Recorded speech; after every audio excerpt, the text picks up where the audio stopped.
All right, so now we come to the third section of chapter 5, which is the discussion of results.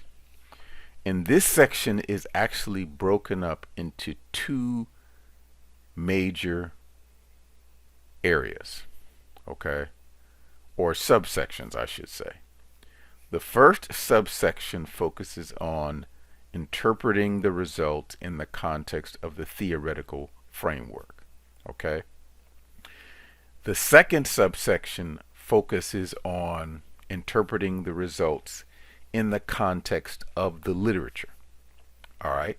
We're going to first focus on the interpretation of findings from the context of the theoretical framework. All right. Now, so the purpose of this section is first to describe in what ways the findings confirm or disconfirm or extend knowledge in the discipline by comparing them with what has been found in the peer-reviewed literature described in chapter 2. Next, analyze and interpret the findings in the context of the theoretical framework or conceptual framework as appropriate. Okay, we're starting out with a theoretical framework, and then we're going to focus on the literature. All right. Now, the first paragraph, let me just break this up so that you can only focus on one.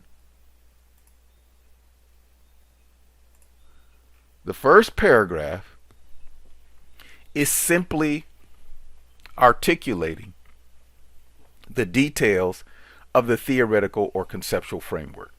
All right. Now, depending on the size and the complexity of the framework, you may need two paragraphs, but generally we try to get it done in one. There's no hard and fast rule. If you need two, that's okay. If you need one, that's okay. Both are fine. All right? But generally you only need no more than two. So, first paragraph, you're going to state the name and author of the theoretical framework. You're going to give a thorough description of the theoretical framework. You're going to state what results were expected based on the theoretical framework. Okay? You're going to use the research about the theoretical framework to back your claim if possible. All right? So this is what you're going to accomplish in the first paragraph. So now let's look at an example. All right. So it starts off, and again, we're dealing with Dr. Oh, what's her name? Francine. Dr. Salson Francine. Okay, 84.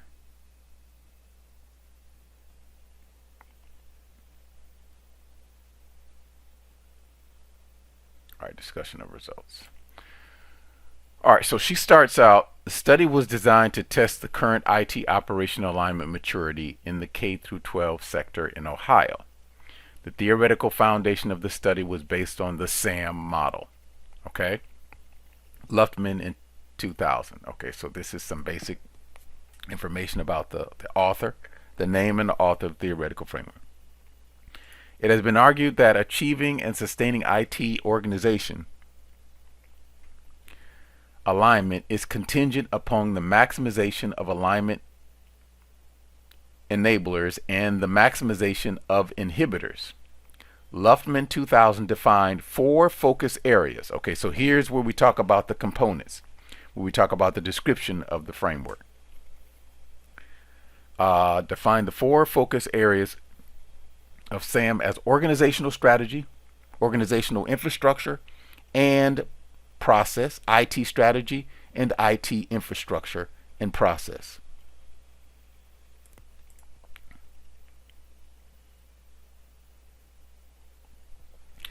It continues with the description as follows. The 3 components of the organizational strategy are organizational scope, distinctive competencies, and organizational governance.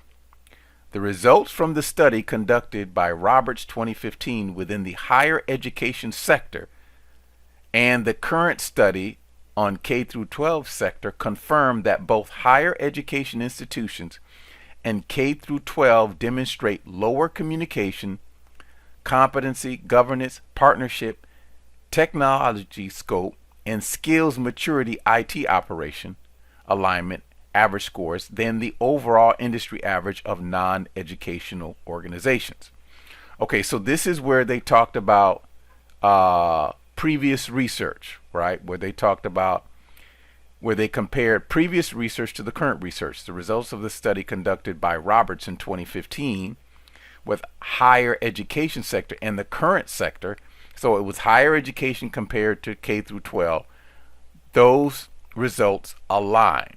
Okay, now they actually went into a second paragraph to give more details about the framework. Each component of Luhmann's framework has 5 levels of alignment. This is again more description. So what they did in the first paragraph is they said, okay, we're going to talk about these aspects of the SAM model, which relate to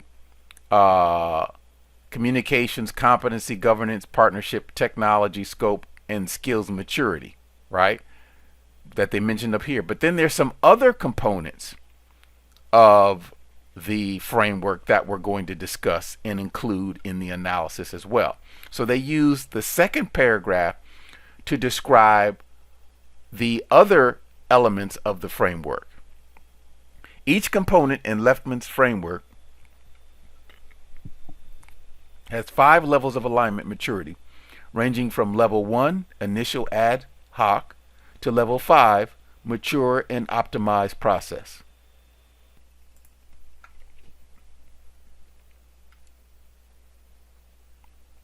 Movement through the 5 levels of IT organization alignment maturity is achieved through the minimization of alignment inhibitors and the maximization of enablers. Therefore, based on the theoretical framework and the scoring system of the questions, it was expected, right? So now they're talking about the second component and what was expected, right? So again, we come over here, we state the name, we give a description, and then we state what results were expected. So we talked about what results were expected and actually occurred up here when we talked about these components of the framework. And now we're talking about some secondary components of the framework and what was expected. It was expected that increases in scores related to communication maturity, governance maturity, partnership maturity, technology scope maturity, and skills maturity, and competency value maturity would be associated with increases in IT operation alignment maturity scores. The mean scores on the communications, competency, governance, partnership, scope, skills maturity scales were calculated to answer the 7 research questions. All right. Now they're going to move into the next set of paragraphs where they actually compare the results to what was expected. Okay. So again, first paragraph is all about a description of the theory or the conceptual framework and its components and what was expected. Okay, so this theory is a little bit more advanced and it's a little bit more broad and it has multiple aspects, so they broke it up into 2 paragraphs. So the first paragraph talked about the alignment enablers and what the results were. The second paragraph talked about the levels of maturity, and it's going to use subsequent paragraphs to evaluate whether the study aligned with what was expected. Okay? All right. So begin writing the first paragraph. State the name and author of the theoretical framework. Give a description of the theoretical framework. State what the results that you expected based on the theoretical framework. And use research if you can. Up here they use research from a previous study to say, hey, in this previous study, this is what we saw, and in this study, we saw the same thing. Okay? So if you can, this is optional, but these things are mandatory. All right, so now we're going to go into paragraph 2. So write paragraph 1 and then move to paragraph 2.